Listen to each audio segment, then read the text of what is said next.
Welcome back to another technical deep dive here in the debug zone. Today we're tackling a big question and breaking it down with insights from other users. Hopefully this clears up some misconceptions and helps you get the answer you need. So buckle up, stay a little curious, and let's jump right in.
And that's a wrap.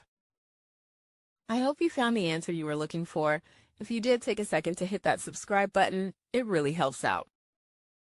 And let me know in the comments which solution worked best for you.